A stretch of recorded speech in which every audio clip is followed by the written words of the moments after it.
जब घड़ी एक आध के पास होती थी और समय सबके पास था।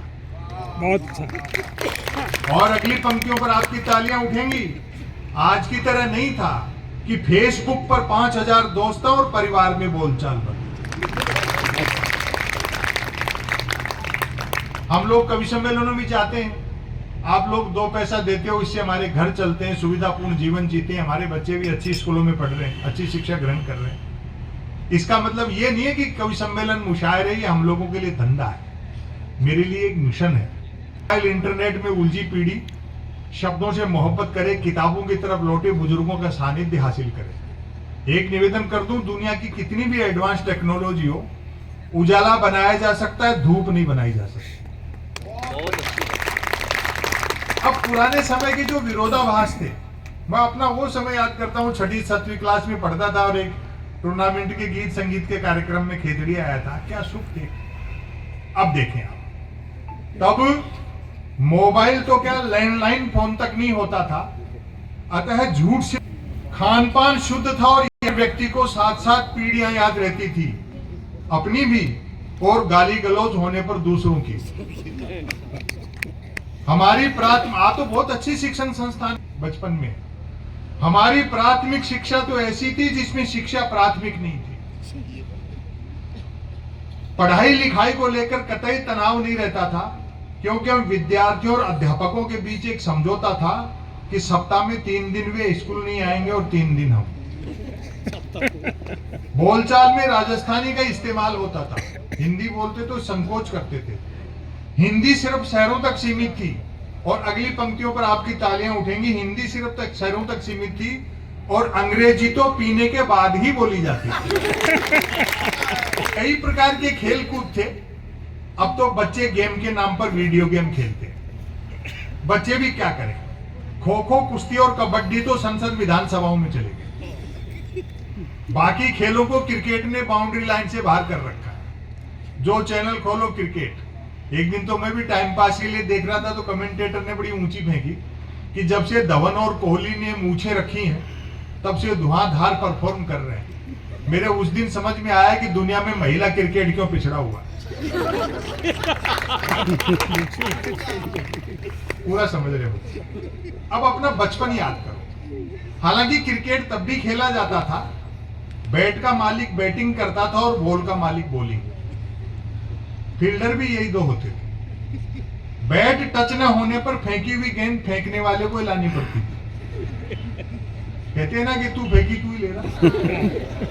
एक ओवर कुल कितनी गेंदों का होगा, यह गेंद का मालिक तय करता था। बल्लेबाज पहले गेंद पीटता था, फिर मूड के अनुसार भागकर या चलकर रन बनाता था, तत्पश्चात गेंद लाता था। ऐसा भी होता रहता था कि बल्लेबाज की दिन भर गेंद लाने की इच्छा नहीं रहती थी और वह दिन भर रन ही बनाता रहता था। हमारा पूंजीवाद के दौर में जी रहे, जिसमें बेकाबू टेक्नोलॉजी और मिल गई। नतीजा क्या हुआ? असुरक्षा बोध। अपना पुराना समय याद करो, 2 जोड़ी कपड़े होते थे, वो भी नए नहीं, किसी बड़े के फिट करवा लिए। एक धोके सुखा दिया, दूसरा पहन के निकल लिए। प्रेस भी तकिए के नीचे दबा के होती थी। आज वार्डरोब अलमारी कपड़ों घंटे तक तय नहीं कर पाता किस पैंट के साथ कौन सा शर्ट मैच करेगा। क्या बात है। ये जो पूंजीवाद के साइड इफेक्ट हैं, तब देखें लोग भूखे उठते तो थे, किंतु भूखे सोते नहीं थे। महंगाई बिल्कुल नहीं थी, ईमान के अलावा सब कुछ सस्ता था। और सस्ताई का अंदाजा आप इसी से लगा लें कि फिल्मों में हीरोइनों को पैसा कम मिलता था तो भी कपड़े पूरे पहनती थी। उन दिनों रामलीलाएं मनोरंजन का प्रमुख साधन हुआ करती थी। घर से बिछाने की बोरी लेके जाके बैठ के रात भर रामलीला देख रहे। उन दिनों रामलीलाएं मनोरंजन का प्रमुख साधन हुआ करती थी, जिनमें महिला पात्रों का रोल, रामलीला वालों का गले मिलने और गले पड़ने का समय अलग अलग होता था। शब्द में चमत्कार देखो आप, गले मिलने और गले पड़ने का समय अलग अलग होता था। रामलीला मंडली गांव की धर्मशाला में ठहरती थी और हम बच्चे दिन में धर्मशाला में जाकर देखते थे कि गतराती सुग्रीव साथ साथ ताश पत्ती खेल रहे। शूर्पणखा मंथरा के लिए चाय बना रहा है। और अगली पंक्तियों पर आपकी तालियां मिलेंगी। चटाई पर बैठा रावण रात को आरती में आए पैसों का हिसाब मंदोदरी को दे रहा है। कोई कितना भी बड़ा अधिकारी हो जाओ या कवि लेखक हो जाओ, वहीं जाकर के मंजिल का पता मालूम लगता है। वो हमारे बड़े नेताजी ने एक ही बार कहा ना कि मेरा सीना 56 इंच का है। मैं कहा भैया शादी करके पत्नी को भूलने की सुविधा होती तो हमारा भी इतना ही होता।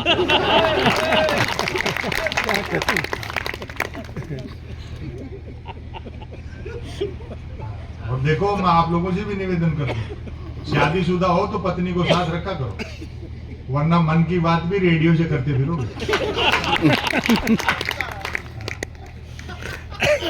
स्त्री का त्याग संसार में बहुत बड़ा है पुरुष से, और उसमें भारतीय स्त्री का तो कहना ही क्या। बेटा तुम सुनो ध्यान से, पुरुष तो अहंकारी होता है।